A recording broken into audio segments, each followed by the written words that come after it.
In the world of crime, who you know is everything. Many mobs are insulated groups of people from similar backgrounds, and these groups develop because of shared hardships. Throughout US history, the most notorious mobs have grown out of a community of immigrants who couldn't find honest opportunities. This is especially true with the Chinese mob, which developed in cities in the Northeast, cities like Boston and New York. This mob's members were almost exclusively of Chinese descent, mainly because they understood the language and the culture. It's very challenging for a newcomer to break into the mob due to these barriers to entry. If you don't speak their language, how can you do business with them? How can they trust you? It's much easier to build your crew around people who share your system of beliefs.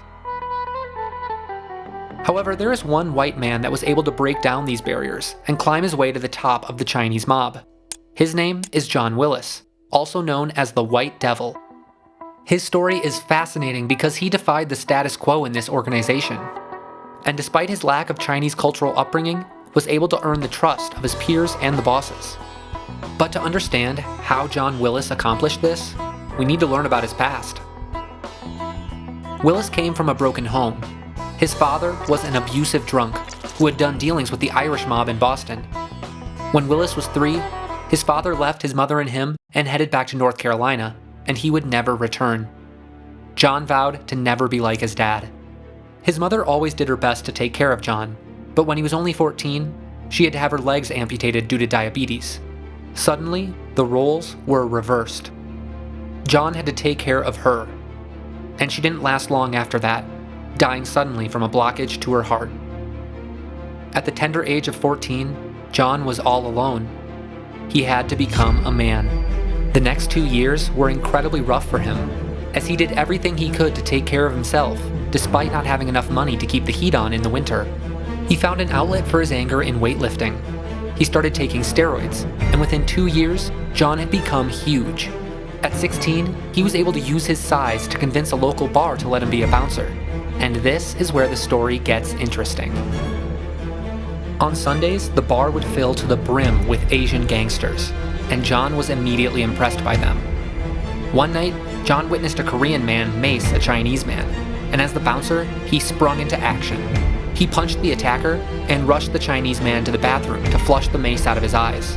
The man was incredibly grateful to John for his help in the fight, and introduced himself as Vapen Joe, or John Joe for short. He offered Willis his card and told him to call if he ever needed anything. And it wasn't long before Willis really did need his help. He was living alone and couldn't afford food. He hated asking for handouts, but was really on his last legs. So we decided to give John Joe a call. And Joe didn't hesitate to send a car immediately to grab Willis and bring him to a mansion in South Boston, where a whole crew of Chinese gangsters and their girlfriends were living. In an interview with Rolling Stone, John recalled how surprised and out of place he felt upon walking into the mansion, seeing all the Asian men covered in tattoos, with crazy haircuts and guns strapped to their hips. But he didn't have anywhere else to go, so he accepted their hospitality. In Willis, John Joe saw potential. He was part of the gang called Ping On, which managed Boston's illegal gambling dens and massage parlors. They also provided protection for local merchants and used restaurants as fronts for loan shark enterprises. When people owed them money, they came down on them with an iron fist.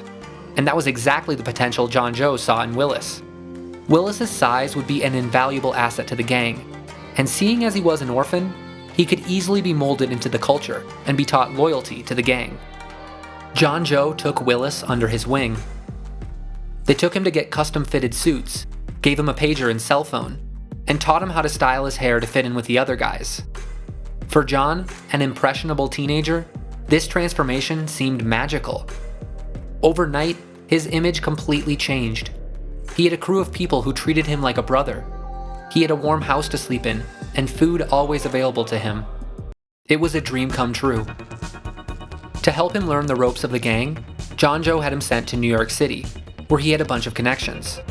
John happily accepted and dropped out of high school in an instant. But when John arrived, that wonderful feeling of acceptance he felt in the Ping On gang in Boston vanished. Now he was just another recruit, and the only white man at that. He didn't have John Joe to convince the others that he deserved to be there, and they treated him like an outsider. They even nicknamed him Bakwai John, which roughly translates to White Ghost John, further ostracizing him based on the color of his skin. He realized early on that in order to survive, he needed to be able to communicate with his peers in Chinese. They refused to speak to him in English.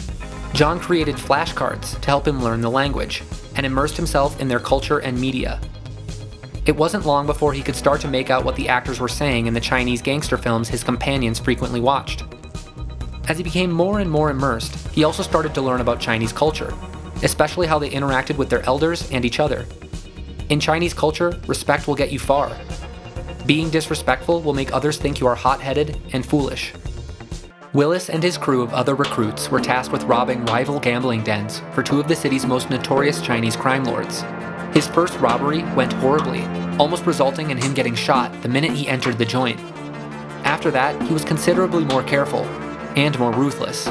He completed several robberies and started carrying a machete around with him, just in case he needed to chop the arm off of the person he was robbing if they had chained the briefcase to their wrist. The Chinese mafia don't deal with drugs in general. The heat from the police is too high, so they normally stick with gambling and robberies. But on the side, Willis realized he could start making some money by running drugs for some of his brothers. He started dealing cocaine and marijuana to make some extra cash. Nearly 2 years after arriving in New York, Willis was an accepted member of the Chinese mafia. He was called back to Boston to work as the personal bodyguard and debt enforcer of the mafia boss there, Tan No, nicknamed Bike Ming. Willis would shadow Ming around town, checking his car for bombs and dealing with anyone who got in Ming's way.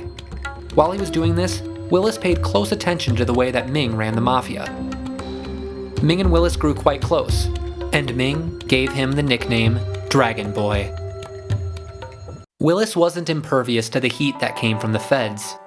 Fueled by the rage of his childhood and the steroids that he had been using for several years, Willis started acting rashly and drew the attention of local agents. He was caught and convicted of both extortion and dealing heroin.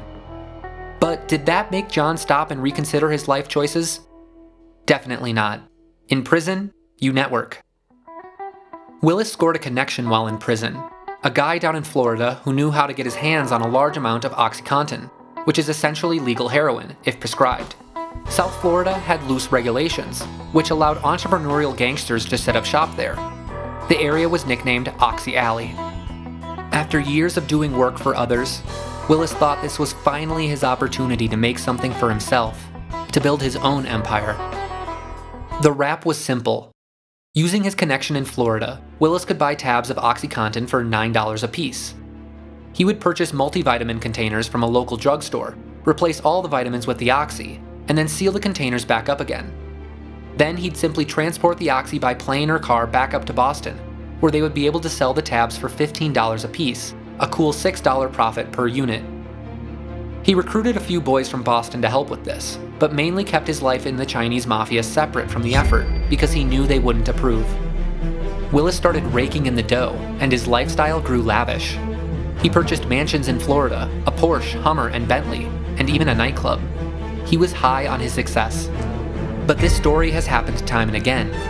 Eventually, our hero brings his guard down, makes a mistake, and gets busted. Willis's operation was completely under the radar. The feds knew nothing about it, and were instead focused on the Chinese mafia in Boston.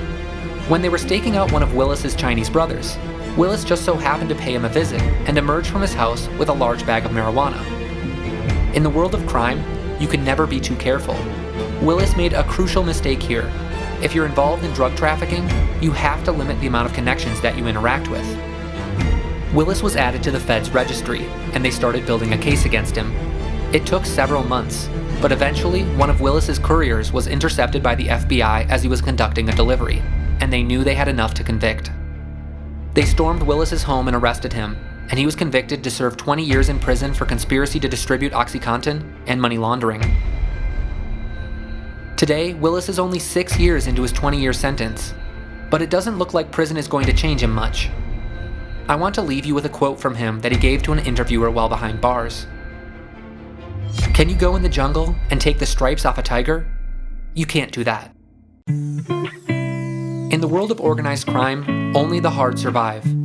I'm placing bets that Willis is once again building his network and thinking up his next scheme for when he gets out of prison in 14 years. Hey guys, thanks for watching the show. Make sure to like and subscribe.